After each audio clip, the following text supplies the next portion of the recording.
घटना आहे नवी मुंबईतील एका प्रसिद्ध बिल्डरची। गुरु चिचकर एक अत्यंत प्रतिष्ठित बिल्डर। त्यांच्या चेहऱ्यावर कायम शांतता होती। एक गोड हसू हे त्यांच्या व्यक्तिमत्वाचाच भाग होतं। जीवनात काय वाटायचं हे त्यांना माहीत होतं। त्यांच्या कुटुंबाच्या भविष्यासाठी त्यांनी 100% मेहनत घेतली। गुरु चिचकर यांची कुटुंबियाची छबी देखील आनंदी होती। पत्नी, मुलगा नवीन आणि छोटा मुलगा प्रणव। कुटुंब आनंदात राहत होतं। जे हवं ते घेण्याची त्यांची क्षमता होती। कशाचीही कमतरता त्यांना भासत नव्हती। परंतु मागील काही महिन्यापासून काहीतरी बदललं होतं। एक गोष्ट वारंवार त्यांच्या मनाला खायला लागली होती। नवीन, त्यांचा मोठा मुलगा चुकीच्या मार्गावर जात होता। त्यांच्या डोळ्यातील जणू थकवा, एक अस्वस्थता आणि काहीतरी गडद संकटाची चाहूल त्यांना जाणवू लागली होती। त्यांचं घर एक सामान्य सकाळनं सुरू झालं, परंतु 7:30 वाजता अचानक घडलेल्या एक खळबळजनक घटनेमुळे संपूर्ण परिसर हादरला। गोळीबार झाला। हॉलमध्ये पाय टाकताच दृश्य थरकाप उडवणारं होतं। सोफ्यामागे टेकलेले गुरु चिचकर एकीकडे त्यांचं शरीर शांतावलेलं, पण चेहऱ्यावर अजूनही असहाय्यतेचा अवशेष। त्यांच्या उजव्या छातीतून रक्ताची धार सोफ्यावर ओघळत होती आणि त्यांच्या पायाजवळनं MM ची पिस्तूल पडलेली होती। अजूनही किंचित उष्ण त्यांच्या हातामध्ये घट्ट पकडलेली एक सुरकुतलेली चिठ्ठी दिसत होती। जणू शेवटच्या क्षणी त्यांना काहीतरी सांगायचं होतं, पण शब्दांनी फक्त वेदना मांडली। सोफ्याच्या मागच्या भिंतीवर एक बारीक गोळीचा छिद्र उमटलेला होता, जिथून गोळी आरपार गेली होती। घरात सर्वत्र एक विलक्षण प्रकारची रिकाम टेकडी शांतता पसरली होती। टीव्हीचा आवाज चालू होता, पण तो आता अस्पष्ट आणि बेसुरा वाटत होता। जणू अर्धवट राहिलेलं जीवन। गुरूंच्या बुटांच्या शेजारी त्यांच्या चहाचा कप पडलेला होता। चहा अर्धा ओतलेला, अर्धा सांडलेला। त्या कपाच्या स्पर्शानं एक हळूवार आयुष्याचा शेवट टिपलेला होता। बाहेर पाऊस पडत होता। थंडगार थेंब जणू आकाशी त्या मृत्यूच्या वेदनेला प्रतिसाद देत होते। पोलीस निरीक्षक कदम आणि त्यांच्या टीमनं सर्व घर व्यवस्थित झडती सुरू केली। प्रत्येक कोपऱ्यात गुरूच्या आयुष्याची अनोळखी सांगड सापडत होती। फ्रेममध्ये लहानग्या मुलांसोबतचे फोटो, घरात टांगलेल्या स्वप्नांच्या तक्त्या आणि एका यशस्वी आयुष्याची अधुरी सुरुवात। पण आता त्या प्रत्येक गोष्टीवर काळजीची एक गडद सावली पसरली होती। पोलिसांना लवकरच लक्षात आलं की हा निव्वळ जीवन संपवणं नव्हतं। इथं एक गोष्ट वेदनेच्या गर्देतून फुटली होती। जनगुरूने एक दीर्घ झुंज दिली होती, स्वतःला समजावत, कुटुंब वाचवायचा शेवट प्रयत्न करत। परंतु जेव्हा विश्वासाचा अखेरचा धागा तुटला, तेव्हा त्यांनी जगाच्या गदारणातून कायमचा निरोप घेतला। परंतु काहीतरी खूप गडद होतं। त्यांना एक सुसाईड नोट सापडली। एक जिव्हाळ्याच्या बापाने, वेदनांनी भरलेला माझा मोठा मुलगा नवीन चुकीच्या मार्गावर गेलाय।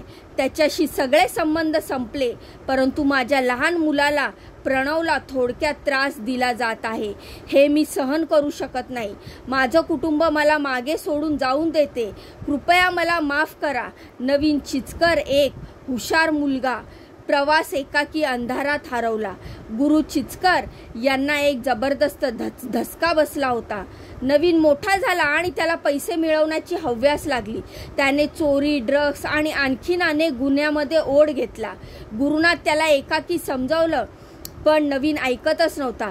शेवटी नवीन ड्रग्ज सिंडिकेटचा सदस्य बनला आणि त्याच्या कारवाईनं संपूर्ण परिसरात हलचल माजवली। मुंबई अंमली पदार्थ पथकाने नवीनच्या ड्रग्ज तस्करीच्या प्रकरणात घुसलं। एक मोठी कारवाई झाली, ज्यात 200 कोटी रुपयांचे ड्रग्ज जप्त केले गेले। पोलिसांना ही माहिती मिळाली। हे ड्रग्ज प्रकरण नवीन आणि त्याच्या मित्रांच्या तस्करीमधून संबंधित आहे। गुरुची दुखण्यावर आणखीन गडद होऊ लागली। याच वेळेत गुरुच्या कुटुंबावर पोलिसांनी दबाव आणायला सुरुवात केली। नवीन तुरुंगात गेला आणि मुलगा प्रणव ही चौकशीत सहभागी झाला। प्रणवचा नवा संघर्ष सुरू झाला, पण आता काही ठोस सिद्धांत मिळाली नाही। तथापि पोलीस आणि सार्वजनिक दबावापासून गुरु चिचकर खूप त्रासले होते। त्यांचा अंतर्गत संघर्ष वेग घेत होता। गुरु आणि त्यांच्या कुटुंबियांच्या बाबतीत समाजात चर्चा सुरू झाली आणि लोकांच्या तोंडावर एकच गोष्टीचा मागोवा लागला, नवीन ड्रग्ज प्रकरणात कसा संबंधित होता, त्यामुळे गुरुने आत्महत्या केली का? पोलिसांनी नवीनला पकडण्याचा प्रयत्न केला पण तो फरार झाला. अनेक आठवडे ते त्याचा शोध घेत होते पण तो पळून गेला. गुरु आणि प्रणव याच्यावरून शक्य असलेली या प्रकरणाची संबंधित चौकशा होत होत्या पण साक्षात्कारांची कमी होती. गुरुची मानसिकता अजून चांगली समजली जाऊ शकली असती. प्रत्येक चौकशीच्या वेळी त्यांच्या मनात आणखीन एक विचार घुसलेला होता, तोही एक निराश बाप बनला. नवीनने त्याच्या मार्गाची निवड केली आणि त्याची सगळी कुटुंबियांची प्रतिष्ठा त्याने संकटात आणली. एक बाप आणि मुलाच्या संबंधाचा कठीण टाकलेला धक्का आणि तरीही त्याने संघर्ष करण्याचा प्रयत्न केला. आता त्याच्या निराशेने त्याने जगच बदललेलं. कुटुंबांना शरणागतीचा संकट त्याच्या मनाला उचलून ठेवलं. छोट्या प्रणववर चुकून आलेल्या ह्या त्रासामुळे त्याचं मन गहिरून चुकलं. थोडक्यात गुरुची अपूर्ण लढाई अखेर त्याला जीवन संपवायला भाग पाडली. नवीनची गमावलेली दुनिया, त्याच्या पळण्याची वखरणी आणि गुरुची आत्यंतिक परिस्थिती समाजाच्या मनात एक प्रश्न निर्माण करतात. या सगळ्या घटनांनी एक गोष्ट ठरवली आहे, गुन्हेगार न केवळ बापाच्या आयुष्यात ठाव ठेवतात ना कुटुंबाची प्रतिष्ठा कधीही घालू शकतात. गुरु चिरकर यांच्या मृत्यूचा एकटा नायक म्हणून विचार करता येईल पण समाजात अजून एक प्रश्न आहे, गुरु चिरकर यांनी जीवन संपवलं म्हणून खरी गोष्ट काय होती? त्या सुसाईड नोट मागे अजून काय गुपित होतं? कुटुंबाची शोकवृद्ध कथा, नवीनच्या गुन्ह्यातून आणि गुरुची मानसिकता कधीच न विसरणारी आणि गडद छाया शिल्लक राहील. ही घटना एका बापाच्या दुःखदात्री यात्रेची आहे. जेव्हा तो आपल्या कुटुंबाच्या प्रतिष्ठेसाठी आणि त्यांच्या मुलाच्या भविष्यासाठी लढतो, त्याचं प्रेम आणि वेदना कधी त्यांच्या मुलाच्या चुका सुधारण्यासाठी आणि कधी समजून घेण्याच्या ताणाखाली थांबलेली त्यांच्या जीवनाच्या शेवटचा निवडक गोष्ट त्यांच्या आत्महत्या अचूक शब्दात मात्र अनेक गोष्टींना स्पर्श करते. गुरु चिरकर यांच्या कुटुंबाची शोकावस्था, नवीनचं फरार होणं आणि प्रणवचा संघर्ष नेहमीच समाजाच्या चर्चेत राहील. आता केवळ प्रश्न एकच उरतो, गुरु चिरकर याचं जीवन संपवण्याचं कारण खरंच फक्त त्याच्या मुलाच्या गुन्ह्यामुळे होतं का? त्याच्या भावनात्मक संघर्षामुळे काही अजून सुसंगत करणं कारण होतं का? या घटनेतून आपण काय शिकावं? कधी कधी आपण फक्त आपल्या स्वप्नांसाठी नाही तर आपल्या जवळच्या माणसांसाठीही झुंजत असतो, पण जेव्हा प्रेम, विश्वास आणि प्रतिष्ठेच्या आधारावर उभं राहिलेलं आयुष्य एका क्षणी कोसळतं तेव्हा माणूस आतून तुटतो. गुरु चिरकर यांच्या कथेतून हेच शिकायला मिळतं की मुलांच्या वागणुकीचा भार वडीलधाऱ्यांच्या मनावर किती खोल परिणाम करू शकतो. चुकीचा मार्ग स्वीकारल्याने फक्त स्वतःचं नुकसान होत नाही तर संपूर्ण कुटुंबाला आयुष्यभराचं दुःख मिळतं. कधी कधी संकट बोलून, संवाद साधून मन हलकी करता येतात पण दुःख गुप्त ठेवलं तर ते आतून पोखरत जातं आणि शेवटी आयुष्यच हरवतं.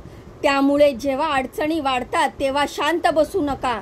मदतीसाठी हक्कानं बोलवा, संवाद साधावा आणि सर्वात महत्त्वाचं म्हणजे कुटुंबावर, आपल्या जवळच्या लोकांवर विश्वास आणि प्रेम टिकवणं हेच खरं यश आहे. ही घटना ऐकून याविषयी आपल्याला काय वाटतं? आपल्या प्रतिक्रिया मला कमेंटच्या माध्यमातून सांगा. जाण्याआधी व्हिडिओला लाईक करा, चॅनलला सबस्क्राईब करा. तुमच्या या बहिणीला पुढे जाण्याचा एक चान्स नक्की द्या. तर भेटूया पुढच्या व्हिडिओमध्ये अशीच महत्त्वपूर्ण आणि दमदार अपडेट घेऊन. तोपर्यंत स्वतःची काळजी घ्या. बाय आणि नमस्कार.